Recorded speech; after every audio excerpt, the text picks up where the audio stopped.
So I just talked a lot about the purpose of The Hate You Give, and we just said a moment ago that primary purpose is entertain because it is fictional, but secondary purpose could be both inform and persuade because it's trying to persuade us about a specific issue, but it's also trying to educate us about real life events that have happened over time, especially here in the United States. Now, if we look at tone, again, tone is a specific attitude, a specific feeling. It could be directly from the writer. Maybe the writer wants us to have a specific feeling while we're reading it. Or it could be like different characters and what they're feeling.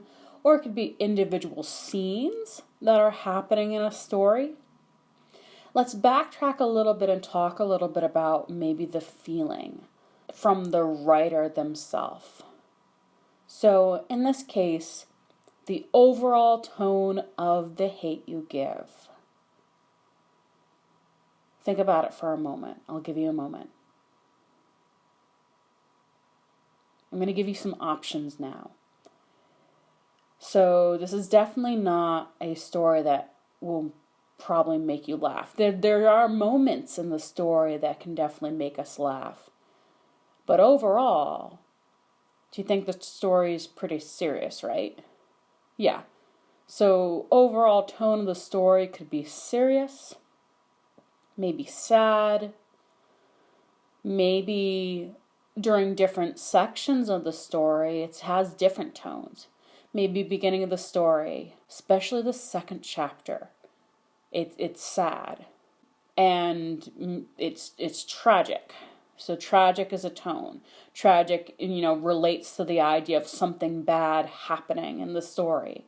Then it almost becomes almost hopeless because there's a time in the story where, and maybe you're there already, things don't happen the way that the characters want it to happen.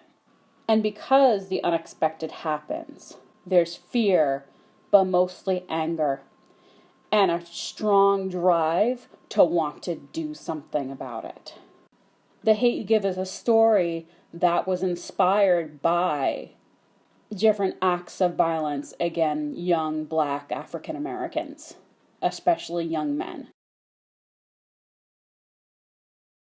The overall tone of the book is serious, but there's other tones besides just serious. There's rebellion, there's anger, there's fear, there's hopelessness, which turns to a strong drive to want to do something.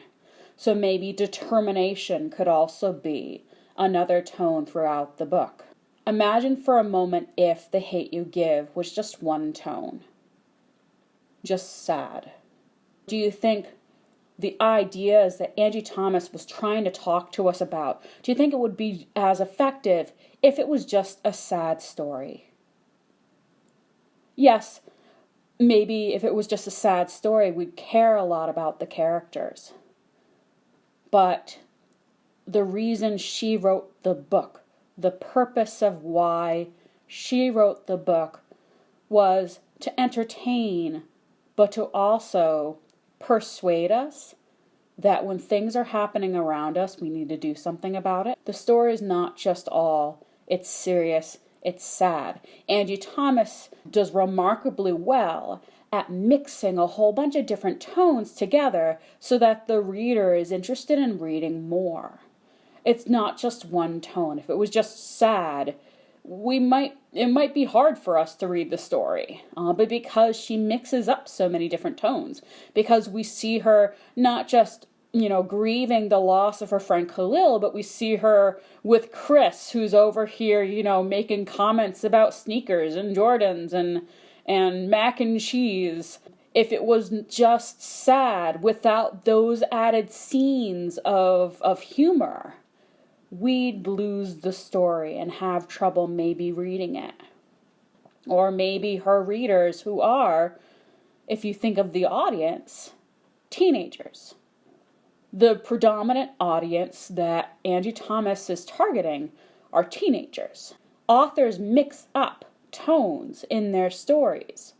They don't just have just one because they want to reach as many readers as possible. And to keep people reading, writers need more than one tone.